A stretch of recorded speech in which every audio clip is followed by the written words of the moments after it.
Good morning बच्चों। Open language book आज आपको पार्ट 3 हम पढ़ाएंगे। पार्ट 3 शब्द विचार। शब्द किसे कहते हैं? दो वर्णों के सार्थक समूह को हम शब्द कहते हैं।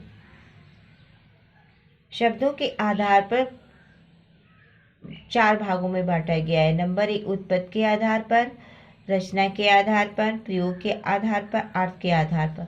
उत्पत्ति के आधार पर शब्द को 4 भागों में बांटा गया है। तत्सम शब्द, तद्भव शब्द, देशज, विदेशी शब्द। रचना के आधार पर शब्दों को बच्चों कितने भागों में बांटा गया है? रचना के आधार पर शब्दों को 3 भागों में बांटा गया है। नंबर 1 रूढ़ शब्द, यौगिक शब्द, योग रूढ़ शब्द।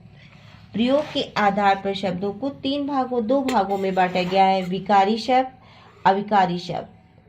विकारी शब्द का अर्थ है परिवर्तन या बदलाव के रूपों में जिन लिंग, वचन, कारक, काल आदि के कारण कोई परिवर्तन नहीं होता, उन्हें हम विकारी शब्द कहते हैं।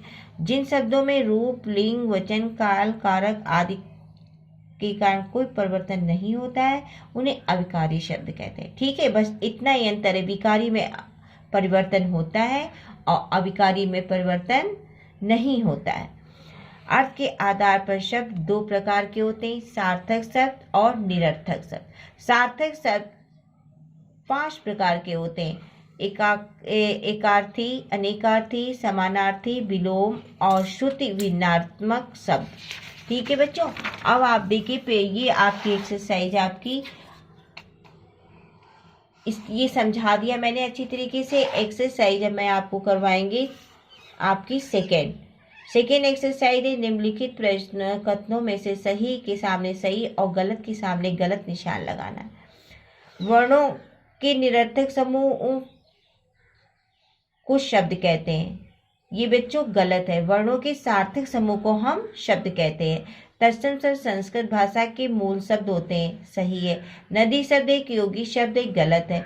विकारी शब्दों में लिंग, वचन तथा कारक आदि के कारण परिवर्तन होता, ये सही है। एक अर्थ वाले शब्दों को अनेकार्थी शब्द कहते हैं, गलत है। विपरीत अर्थ वाले शब्दों को विलोम शब्द कहते हैं, ये सही है। इसी प्रकार उचित विकल्प चुनकर स्थानों की पूर्ति करना है। वर्णों के सार्थक समूह को बच्चों शब्द कहते हैं। तत्सम का भाषा मूल शब्द संस्कृत से बना है। स्कूल, फीस, टीचर अंग्रेजी शब्द है। 2 या 2 से अधिक बने योग के शब्दों को हम योगी शब्द कहते हैं। जिन शब्दों में कोई परिवर्तन नहीं होता है उसे हम अविकारी शब्द कहते हैं।